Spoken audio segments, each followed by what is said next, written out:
Would I be the a-hole if I said my co-worker's brother's death wasn't a tragedy due to how preventable it was? Last week has been quite a disaster for my co-worker, 30 female. You can call her Ali. But anyway, I remember her being confident and content the day we went into work. Her brother Rhett, 26 male, would end up falling off a roof of his house hours later. From what I've heard, he was conscious at the time of the hit and believed he was okay and that he felt fine, so he didn't call emergency services. Turns out he was really messed up internally and died, and when I found out Ali's brother died, I was in shock and saddened by her loss. I couldn't imagine losing a sibling. However, when I heard more information, I couldn't help but think he was reckless. What was he doing on the roof? Why didn't he just call for emergency services just in case? If that was me, I would have definitely have done that, especially knowing something like this could put my family through grief and sorrow if it ended fatally. It was unfortunate that they had to lose him, but when I think of tragedy, he's just not what I think of.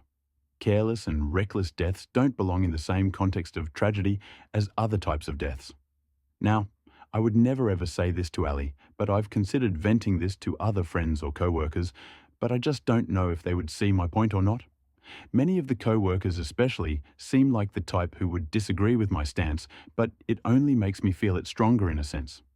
A reason why this would come off as asshole-type behavior is that Rhett was a minimum wage worker from lower class income, and he may have just decided to let it go, because he was afraid of being in steep medical debt if he went to the hospital. I do see the point of how class would have an effect on his death, but I don't know if that was really his reasoning. I don't know him well, and I'm not a minimum wage worker. Would just simply venting to someone I knew who knew Ali, or Rhett, other than Ali, be out of line, or is it okay?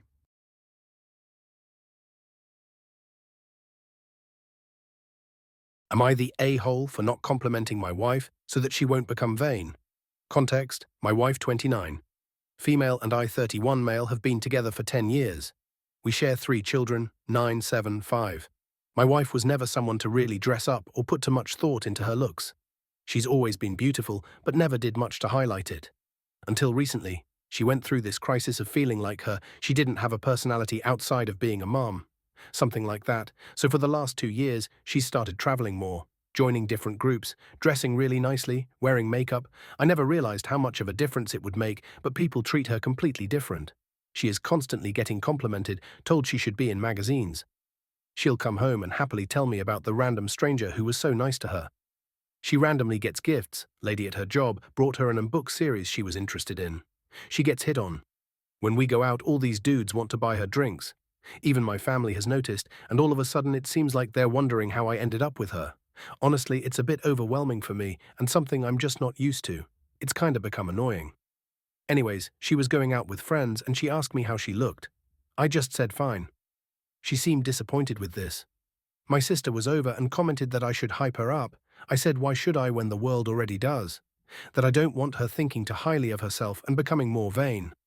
My sister looked shocked and said that's F up. Said that's low-key abusive and I'm an asshole. I think she's overthinking it, but decided to get outside opinions. So am I the a-hole?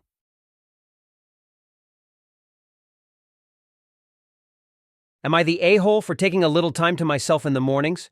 My wife, 30 female, Laura and I, 35 male, have 2 children, ages 2 and 3 and have been married for 5 years. Laura is a som to our boys and takes the boys 3 days a week to take care of her grandmother who has dementia. The other 4 days a nurse comes in. I work in retail management. My typical schedule is 1 p.m. to 10 p.m. with a 1-hour lunch if I choose to take it. I live about 45 minutes from my job and I like to head out a bit early, get a coffee and quick bite and send some emails from a cafe before walking into work. This means I typically leave the house between 8:30 to 9 a.m. in the mornings. After work, I'm often frustrated, so I stop by the 24-hour gym I'm a member at and run the treadmill or lift weights for a bit. This puts me getting home at 12 or just after. On weekends, I often have things planned with family or friends that tend to use up a portion of my day. Laura is telling me I need to stick around to help her more in the mornings. She's insisting my routine isn't all that important and I'm making her feel like a single mom. From my perspective, I enjoy my routine, I get some peace and quiet, and it's a nice way for me to prepare for and end my day. Laura wants me to be at home until she either leaves with the boys to her grandmother's or until it's closer to noon.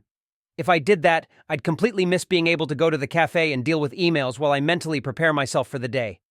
She doesn't mind me going to the gym so much as she's usually asleep by the time I get home. I've offered to ask my sister or mom to come over and help her in the mornings a day or two a week, but she rejected that idea. I feel like I've offered a compromise of sorts, but Laura tells me I haven't. Am I the a-hole?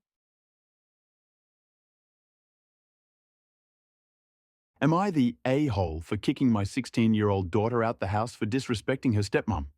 I'm a 40-year-old father who's had primary custody of my 16-year-old daughter, and we shared a close and strong father-daughter relationship. However, things have taken a challenging turn for the worse since I moved my new wife and her 13-year-old daughter into our home.